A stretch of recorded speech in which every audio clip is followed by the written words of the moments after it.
কেউ কিছু বলেছে? না, কিন্তু রাতে ফোরকান জেঠু ফোন করেছিলেন। আচ্ছা, আপনি আবার গিয়ে ওনাকে বলে দিয়েন না।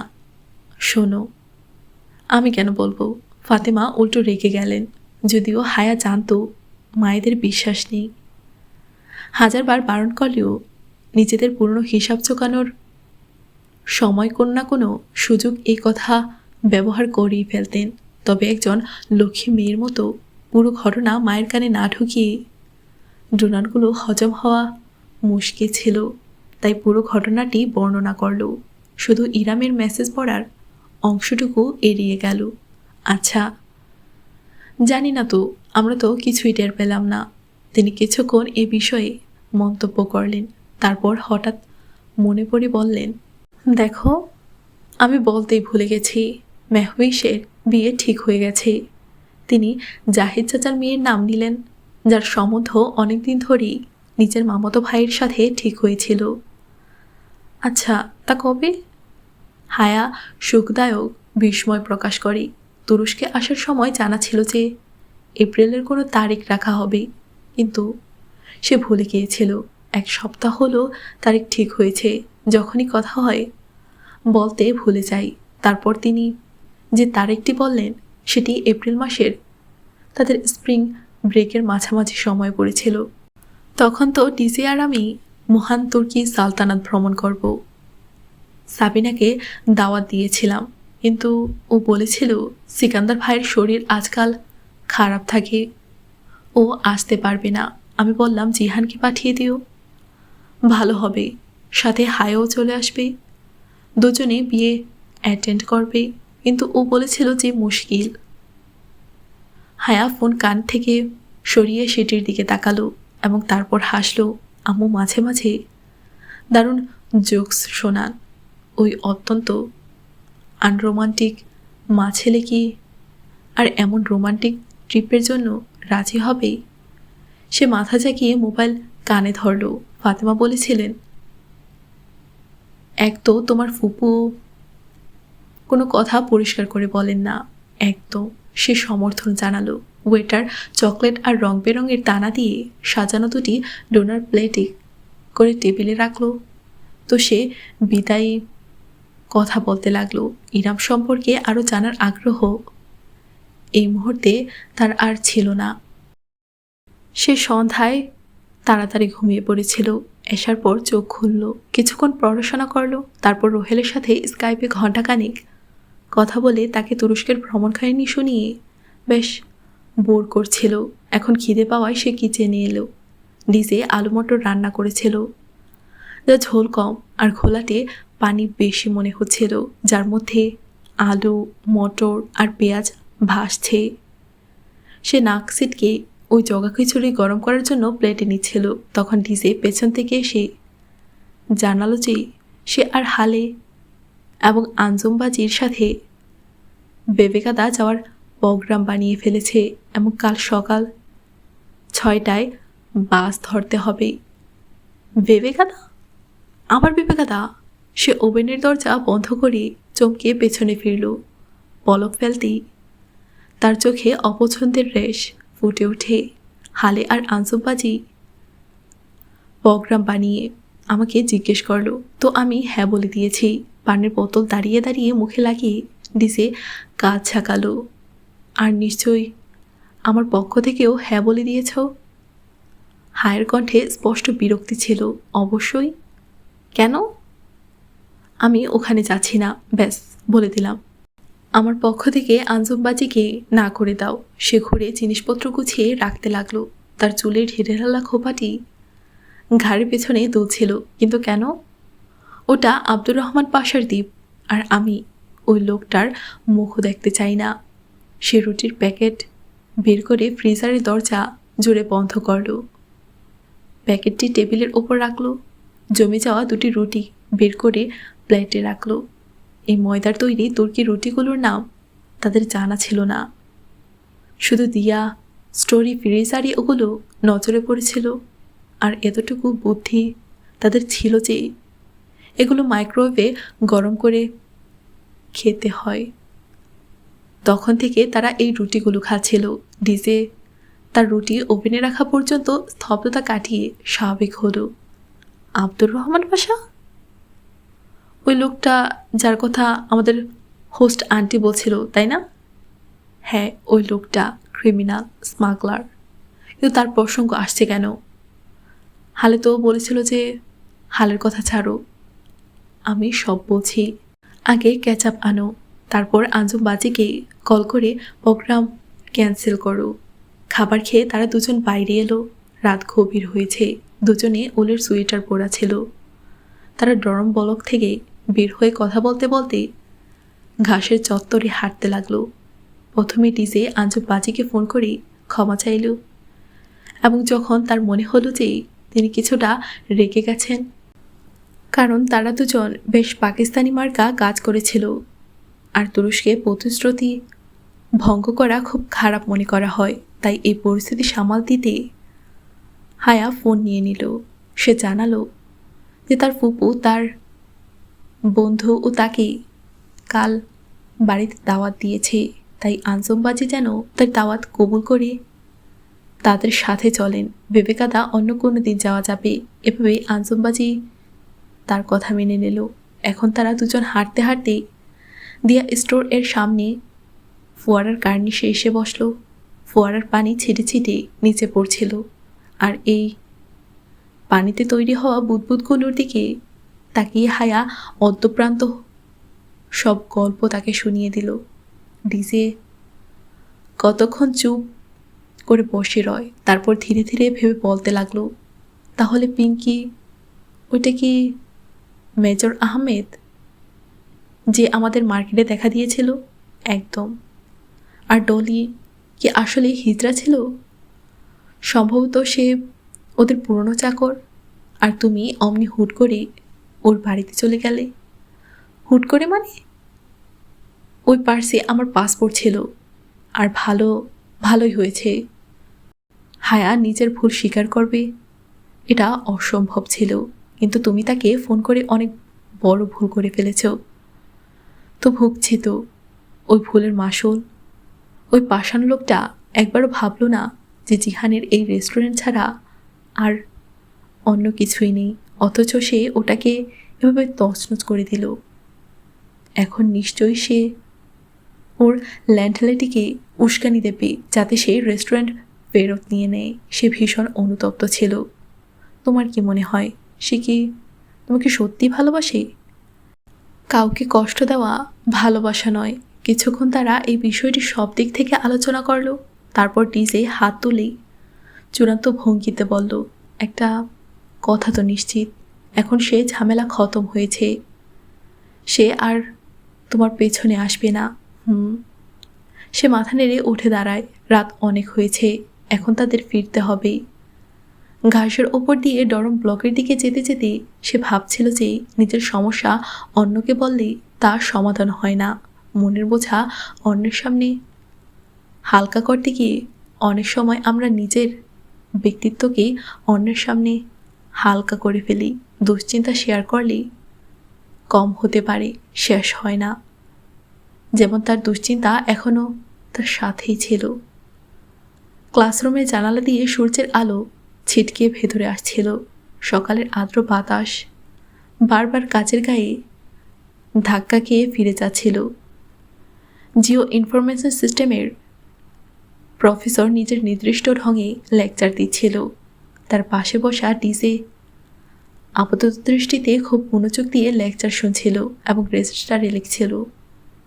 সে প্রতি কয়েক শব্দ লেখার পর মাথা তুলে প্রফেসরকে দেখত একটু মনোযোগ দিয়ে। তার পরের শব্দগুলো শুনত এবং বুঝে নিয়ে মাথা নেড়ে আবার লিখতে শুরু করত। হায়া তার রেজিস্টারের দিকে একবার নজর বুলালো। সেখানে তার কলম দ্রুতগতিতে লিখে যাচ্ছিল। তোমাদের স্প্রিং ব্রেকের কি প্রোগ্রাম? কোথায় যাবে আর কে কে তোমাদের সাথে যাচ্ছে? শেষ শব্দটা লিখে সে ঘাড় সোজা করে পূর্ণ আত্মবিশ্বাসের সাথে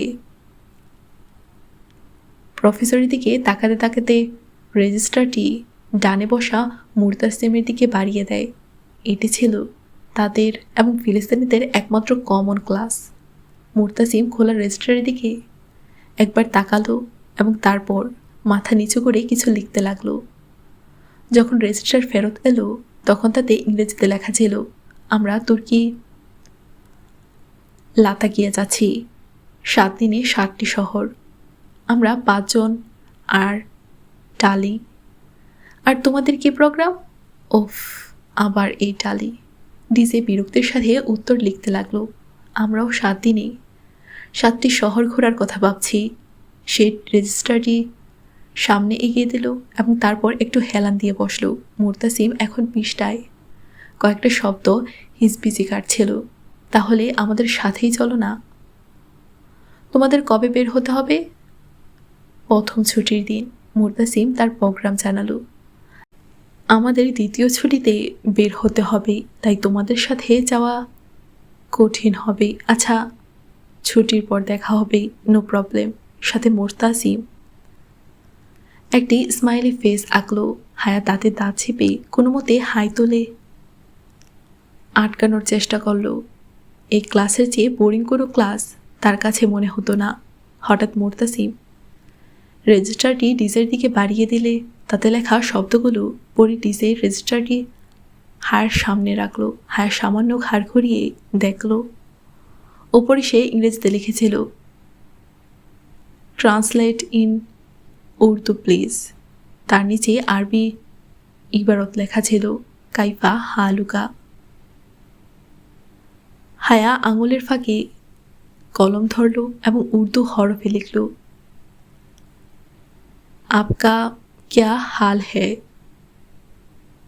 এবং রেজিস্টার ফেরত দিল। মুরতাসিম এবং হোসেনের আজকাল ডিজের কাছ থেকে উর্দু শব্দ শেখার শখ জেগেছিল। এই ক্লাসে তারা এভাবেই সারা সময় আরবি শব্দে লিখে লিখে তাদের দিত। কয়েক মুহূর্ত পর সে আবার পৃষ্ঠাটি হায়ার সামনে করল। তাতে লেখা ছিল, আনা বিখয়ির। হায় যেন বিরক্ত হয়ে নিচে লিখল, মে বিলকুল ঠিক হু, আপকি খেয়ারেত। এত লম্বা কেন লিখলি? ডিজে অবাক হয়ে ফিস ফিস করল। যদি ছোট লিখতাম তবে ও এখনই এটা শিখে আমার কাছ থেকে আজকেই পুরো ফিরোজ উল লুগাত লিখিয়ে নিত। এখন ভালো হয়েছে না? পুরো দিন ঠিক পড়তেই কাটিয়ে দেবে। আর মুরতাসিম ক্লাস শেষ হওয়া পর্যন্ত ঠিক ঠিক করে পড়তে পারল না। ক্লাস শেষ হলে তারা ডরমে ফিরে এলো। হাত মুখ ধুয়ে তৈরি হতেও বেশ সময় লেগে যায়। হায়া একটি ময়ূরকণ্ঠী সবুজ রঙের পা ফরক পরল। ফরকের হাতা ছিল টাইট চুড়িদার এবং নিচে পায়জামা। পুরো পোশাকটি ছিল একদম সাধারণ। চুলগুলো সে খোলা ছেড়ে দিল এবং কাজল ও ন্যাচারাল পিঙ্ক লিপস্টিক লাগিয়ে ডিজের দিকে ফিরল। কেমন লাগছে আমাকে? ডিজে যে চুলে ব্রাশ করছিল থেমে গিয়ে তাকে দেখতে লাগলো। পুরো পাকিস্তানের পতাকার মতো লাগছে তোমাকে, পাকিস্তানের ঝান্ডা। দূর হও এখান থেকে। প্রায় 1.5 ঘন্টা পর তারা আঞ্জুম বাজি এবং হালের সাথে জাহাঙ্গীর এলাকায় অবস্থিত ফুপুর বাড়ির সামনে দাঁড়িয়েছিল। ফুপুকে জানিয়েছিলে তো? এমন না হয় যে তিনি বলেন, আমি তো ইনভাইটই করিনি। ডিজে নিচু স্বরে জিজ্ঞেস করল, হ্যাঁ হ্যাঁ জানিয়েছি। সে ফিসফিস করে ডিজেকে উত্তর দিল। ফুপু তাদের সাথে খুব আন্তরিকভাবে দেখা করল। লিভিং রুমে বসা পর্যন্ত পরিচয়ের পর্ব শেষ হয়ে যায়। হায়া, আজ তো তুমি ঘর উজ্জ্বল করে দিয়েছ। তিনি সত্যিই খুব খুশি ছিলেন। হায়া ওনার বাড়িকে নিজের মনে করে বন্ধুদের সাথে নিয়ে এসেছে, এই চিন্তাটাই তাকে অনেক আনন্দ দিচ্ছিল। এই 2 মাসে সে মাত্র কয়েকবারই ফুপুর বাড়ি এসেছে এবং প্রথম 2 বারের পর জিহানকে কখনোই বাড়িতে পাওয়া যায়নি। আর সে তাকে জানিয়ে আসতো না। এবার তো সে একদম জানায়নি। সে মনে মনে নিজেকে অপরাধী ভাবছিল। জিহানের তছনছ হওয়া রেস্টুরেন্টের কথা মনে করিয়ে সে প্রায়ই নিজেকে ধিক্কার দিত। আন্টি, আপনার ঘরটা খুব সুন্দর। আঞ্জুবাজি সোফায় বসতে বসতে প্রশংসার দৃষ্টিতে এদিক ওদিক তাকিয়ে বললেন। আর এই কার্পেটগুলো তো খুবই সুন্দর। হালে মেঝেতে বিছানো কার্পেটের দিকে ইশারা করে। আর আমার ফুপুও খুব সুন্দর। সে ফুপুর কাঁধে হাত রেখে মজা করে বললে ফুপু হেসে দিলেন। ডিজে ধীরে ফিসফিস করল, আর ফুপুর ছেলেটাও খুব সুন্দর। হায় জোরে তার পা চেপে ধরল। সে শুধু উহ করে রয়ে যায়। চলো তোমরা ওখানে বসো, আমি এখনই আসছি। ভালো মেজবানের মতো ফুপু হেসে করিডোরের দিকে চলে গেলেন, যার শেষ মাথায় কিচেন ছিল। কিচেনের দরজা খোলা, তাই সোফায় বসে কিচেনের অর্ধেকটা দেখা যাচ্ছিল। ফুপু, সে ওনার পিছন পিছনই চলে আসে। আরে তুমি কেন এলে? ওদের সঙ্গ দাও। তিনি ফ্রিজার থেকে কিছু ফ্রোজেন প্যাকেট বের করছিলেন। ওরা একে অপরের জন্য যথেষ্ট। আপনি বলুন, আঙ্কেল কি ওপরে? ভাবলাম ওনার সাথে দেখা করি। যখনই আসি সাধারণত ওনার ঘুমানোর সময়ই আসি, দেখাই হয় না। সে এটা বলতে পারল না যে যখনই সে আসতো ফুপ্পু ওনাকে ওষুধ খাইয়ে ঘুম পাড়িয়ে দিতেন, যাতে কোনো অপ্রীতিকর পরিস্থিতি তৈরি না হয়। হ্যাঁ, হয়তো জেগে আছেন, তুমি ওপরে দেখে নাও। আচ্ছা, আর জিহানের রেস্টুরেন্টের কি হলো? কিছু লোক নাকি ক্ষতি করেছিল? খুব সাধারণ ভঙ্গিতে সে জিজ্ঞেস করে। হ্যাঁ, ভালোই ক্ষতি হয়ে গেছে ওর। সেই দিন থেকে বেশ খিটখিটে মেজাজের হয়ে গেছে। শুধু দোয়া করো। তিনি বিষণ্ণ কণ্ঠে বলতে বলতে ক্যাবিনেট থেকে কিছু বের করছিলেন। সে ফিরে এলেও তো ডিজে আর হালে ফুপুর বাড়ির সাজসজ্জা নিয়ে মন্তব্য করছিল। অন্যদিকে আনসুবাজি খুব মনোযোগ দিয়ে টিভিতে কার্টুন নেটওয়ার্ক দেখছিলেন, যার কার্টুনগুলো তুর্কিতে ডাবলিং করা ছিল। সাবানজিতে যে জিনিসটি দেখার সুযোগ হতো না তা হলো টিভি। তাদের ব্যস্ত দেখে সে সিঁড়ি বেয়ে উঠতে লাগলো। কাঁধ থেকে ঝুলে থাকা শিফনের সবুজ দোপাট্টার কোনা সিঁড়ির ওপর ঘষ্টে তার পেছনে পেছনে উপরে আসছিল। সিকান্দার আঙ্কেলের ঘরের দরজা বন্ধ ছিল। সে আলতো করে আঙুলের উল্টো পাশ দিয়ে টোকা দিল, তারপর ডোর নব ঘুরিয়ে দরজা ঠেলল। ঘরে আবছা অন্ধকার ছেয়েছিল। বাইরে রোদ থাকলেও ভারী পর্দাগুলো তার পথ আটকে রেখেছিল। সিকান্দার আঙ্কেল বিছানায় শুয়েছিলেন, ঘাড় পর্যন্ত কম্বল টানা এবং চোখ বন্ধ। আঙ্কেল, সে আলতো করে ডাকল। তিনি নিস্পন্দন হয়ে পড়ে রইলেন। সে কয়েক মুহূর্ত আফসোস নিয়ে ওনার ম্লান অসুস্থ দেহটি দেখল, তারপর ধীরে দরজা বন্ধ করে বাইরে এলো। সে সিঁড়ির মাঝামাঝিতে ছিল যখন বাইরের দরজা খোলার আওয়াজ হয়। সে ওখানেই রেলিংয়ে হাত রেখে থমকে দাঁড়িয়ে দেখল সোফায় আয়েসে বসা মেয়েরাও তীরের মতো সোজা হয়ে বসে। দরজা খুলে জিহান ভেতরে ঢুকছিল। এক হাতে ব্রিফকেস, অন্য বাহুতে কোট রাখা, টাইয়ের নট ঢিলে, হালকা গ্রে শার্টের হাতা কনুই পর্যন্ত গোটানো। তাকে খুব ক্লান্ত দেখাচ্ছিল, আগের চেয়েও দুর্বল এবং ম্লান গায়ের রং।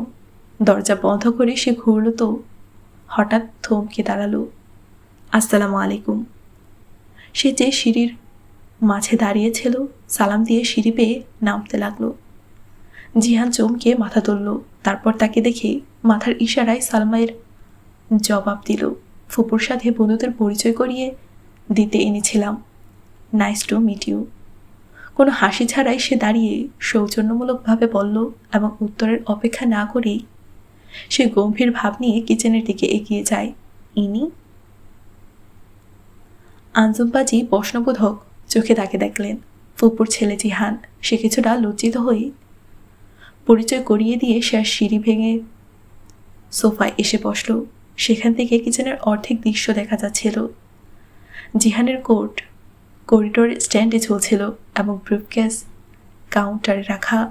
সে নিজেও কাউন্টারে হেলান দিয়ে দাঁড়িয়ে পানির বোতল মুখ লাগিয়ে চুমুক দিচ্ছিল। সাথে ফুপুকে ক্যাবিনেট থেকে কিছু বের করতে দেখা যাচ্ছিল।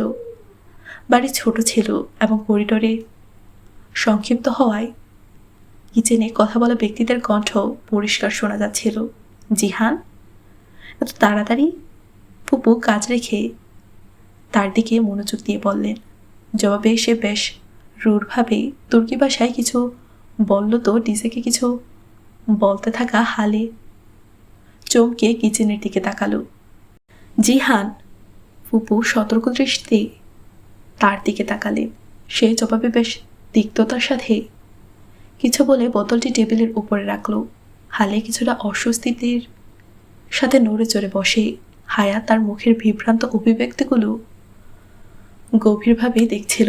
কিছুক্ষণ পর হালে একটু ভেবে বলে, হায়া, স্টিকলাল স্ট্রিটে আর লিভাইসে সেল লেগেছে, ওটা কি চেক করবো না? উঠে যাওয়ার একটি বাহানা। হায়া দীর্ঘশ্বাস ফেলিয়ে দাঁড়িয়ে পড়ে। ডিজে এবং আঞ্জুম বাজিও কিছুটা বুঝতে পারছিলেন। হ্যাঁ চলো, আমি ফুপুকে একটু বলে দিই। সে কিচেনের দিকে এলো। বাকি মেয়েরা সোফা থেকে নিজ নিজ ব্যাগ তুলে নিতে লাগলো। আচ্ছা ফুপু, আমরা তাহলে যাই, আমাদের শপিংয়ে যেতে হবে। কিচেনের চৌকাঠে দাঁড়িয়ে সে জিহান সিকান্দার পুরোপুরি উপেক্ষা করে বলল। সে ফ্রিজের দরজা খুলে দাঁড়িয়ে কিছু বের করছিল। আরে এই তো এলে, এখনই যাচ্ছ কেন? ফুপু জিহানের দিকে একটি অভিযোগের দৃষ্টি নিয়ে দ্রুত হায়ের দিকে এলেন। সে উদাসীনভাবে দাঁড়িয়ে পানি পান করতে থাকল। ফুপু অনেক জোরাজুরি করলেন, কিন্তু হায়া থামল না। আবার আসার ওয়াদা করি সে আপাত দৃষ্টিতে খুব হাসি মুখে ওনাকে খোদা হাফেজ জানিয়ে বাইরে বের হলো। ডোরমেট রাখা জুতায় পা দেওয়া পর্যন্ত তার মুখ থেকে হাসি মিলিয়ে গেল এবং তার জায়গা নিল এক কঠোর গাম্ভীর্য। সে তাদের চারজনের আগে নীরবে রাস্তার ধার দিয়ে হাঁটতে লাগলো। যখন তারা কলোনির মোড় ঘুরে অন্য গলিতে প্রবেশ করল, তখন সে দ্রুত হালের দিকে ঘুরল। হালে, জিহান ফুপুকে কি বলছিলেন? ছেড়ে দাও হায়া। হালে চোখ সরিয়ে নিল। স্কার্ফে মোড়ানো তার চেহারা কিছুটা ফ্যাকাশে ছিল। হালে, আমাকে বলো সে কি বলেছিল? হায়া, ও হয়তো অন্য কোনো কারণে আপসেট হবে, তুমি এই গল্প ছাড়ো। হালে নূর, আমি তোমাকে কিছু জিজ্ঞেস করছি। সে কাঁধ ধরে হালেকে ঝাঁকিয়ে তার পুরো নাম ধরে ডাকল। আচ্ছা ঠিক আছে, তাহলে শোনো। ও প্রথমে জিজ্ঞেস করলো যে এরা কখন এসেছে, তারপর বলল এদের জন্য এত আয়োজন করার কি দরকার ছিল, এবং তারপর ও বলল আমি সারাদিন কুকুরের মতো এজন্য খাটি না যে আপনি এভাবে অপচয় করবেন। হায়ের হাত দুটো হালের কাঁধ থেকে ঝপ করে নিচে পড়ে যায়। খুব ধীরে সে ঘুরে গেল। হায়া, ছেড়ে দাও। আঞ্জুমবাজি পেছন থেকে কাঁধে হাত দিয়ে তাকে সান্ত্বনা দিলেন। ছেড়েই তো দিয়েছি, আজকের পর আমি আর কখনো ফুপুর বাড়িতে পা রাখবো না। আমি এতটা সস্তা নই যে আমার অহংকারী আত্মীয়রা আমাকে এভাবে অপমান করবে। সে কোটের পকেটে হাত ঢুকিয়ে সোজা তাকিয়ে তাদের আগে হেঁটে যাচ্ছিল। আজ তার মন খুব বাজেভাবে ভেঙেছে। সে সত্যি প্রতিজ্ঞা করে নিয়েছিল যে সে আর কখনোই ফুপুর বাড়িতে যাবে না। সাবাঞ্চের চারপাশে ডানা মিলেছিল। ঘাসের চত্বরে জমে থাকা বরফ এবং পানি হয়ে লেকে বয়ে যাচ্ছিল। বসন্তের তাজা হাওয়া চারদিকে ফুল ফোটাচ্ছিল। ডরম ব্লকের চারকোনা জানাগুলো বাইরে থেকে আলোকিত দেখাচ্ছিল। রাত ফুরিয়ে আসছে, কিন্তু হোস্টেল তখনও জেগে আছে। স্প্রিং ব্রেক শুরু হতে আর মাত্র কয়েকদিন বাকি, আর ছুটির আগে ডরমে কাটানো এগুলোই তাদের শেষ রাত। এরপর একে একে সবাই যার যার ট্যুরে বেরিয়ে পড়বে।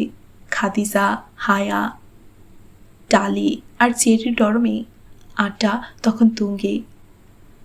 হায়ার চেয়ারে নেদারল্যান্ডসের সারা এক্সটেনশন কর্ড দিয়ে নিজের ফোন চার্জ লাগিয়ে বসে আছে। হাসি চেপে আঙুলে সোনালি চুলের লেট পেঁচাতে পেঁচাতে সে পৌঁছিল। আমার ফেভারিট কালার তো ব্লু। ওহ, তোমারও এটাই মমিন। সে বলার সাথে সাথে কোনো মতে হাসি আটকে ছিল। মমিন বেশ কয়েকদিন ধরে তার মনোযোগ পাওয়ার চেষ্টা করছিল, কিন্তু সারা তাকে দেখানোর জন্য হল্যান্ডের লতিফের সাথে ঘুরে বেড়াতো।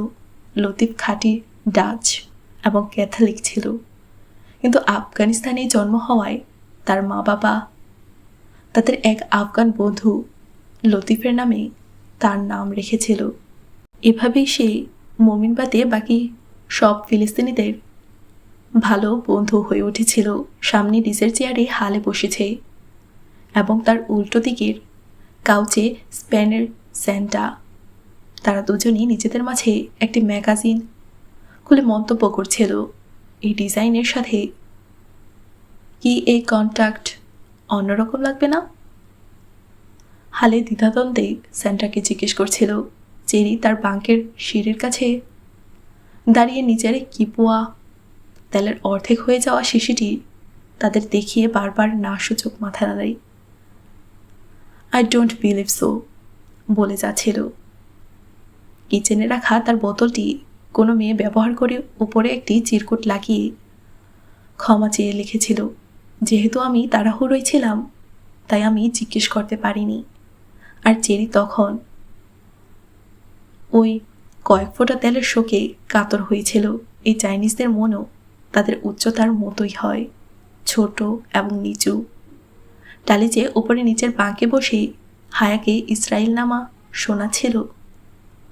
মুহূর্তের জন্য থেমে চেরিকে দেখে বলে ওঠে, তারপর মাথা ঝাঁকিয়ে কথা সেখান থেকে শুরু করলো যেখানে ছেড়েছিল। You know, in Israel we have such citrus that. ডালের মতো পৃথিবীর সবচেয়ে রসালো ফল ইসরায়েলের, সবচেয়ে মিষ্টি পানি, সবচেয়ে খাঁটি মধু, সবচেয়ে সুগন্ধি ফল এবং সবচেয়ে মনোরম আবহাওয়া ইসরায়েলের ছিল। সে বলতো ইসরায়েল জান্নাত, পবিত্র ও বরকতময় ভূমি। আর সে চলে যেতেই হায়া আর ডিজে তার বাক্য এমন সংশোধন করে নিত যে ফিলিস্তিন জান্নাত, পবিত্র ও বরকতময় ভূমি। তবুও হায়া খুব গভীর মনোযোগ দিয়ে 2 হাতের তালুতে মুখ রেখে তার কথা শুনছিল। যাই হোক, ইসরায়েল নামা শুনতে বেশ মজাই লাগতো। মেইলি গলায় কথা বলার পরেও সবার কণ্ঠস্বর মিলিয়ে বেশ শোরগোল হচ্ছিল এবং এই সব হট্টগোলের মাঝে ডিজে নিজের বাঁকে বিছানায় শুয়ে মুখে বালিশ চেপেছিল। যখন তাদের আওয়াজ আরও বাড়তে লাগলো তখন সে মুখ থেকে বালিশ সরালো এবং মুখ তুলে বিরক্তির সাথে তাদের উদ্দেশ্যে করে বলে, প্লিজ শোরগোল করো না, আমার মাথা ব্যথা করছে, আমাকে ঘুমাতে দাও। ওকে ওকে। হালে দ্রুত মাথা নেড়ে সায় দিল। সবাইকে চুপ করিয়ে দেওয়া হলো। তারা সবাই নিচু স্বরে বিড়বিড় করে কথা বলতে লাগলো। ডিজে আবার শুয়ে পড়ে এবং মুখে বালিশ চাপা দিল। হ্যাঁ, চাঁদ, আমি চাঁদকে দেখেছিলাম। সারা নিজের চুলের লট আঙুলে ঘোরাতে ঘোরাতে হাসি মুখে বলছিল। ওপাশ থেকে কিছু শুনি কিছুটা ঘাবড়ে যায়। আচ্ছা, আর চাঁদ ওঠেনি? তাহলে আমি হয়তো আমার কল্পনায় দেখেছিলাম। আমার এই কালার স্কিমটাই চাই এবং এর সাথে যদি আমার ওই ফুলগুলো রাখি তবে ম্যাচ করে যাবে। তারপর এই রংটা। সেন্টার ম্যাগাজিনের পাতা উল্টে পেছন থেকে অন্য কোনো পৃষ্ঠা বের করে হালেকে দেখাতে লাগলো। ধীরে ধীরে তাদের কণ্ঠস্বর আবার চড়া হতে শুরু করে। কয়েক সেকেন্ডের পরেই ডরমে আবার শোরগোল শুরু হয়। Can someone please shut up? DJ ধৈর্য হারিয়ে উঠে বসে জোরে চেঁচিয়ে ওঠে। সে গত 2 ঘন্টায় বেশ কয়েকবার তাদের চুপ হতে বলেছিল, কিন্তু বারবার মেয়েদের গলার আওয়াজ বেড়ে যাচ্ছিল।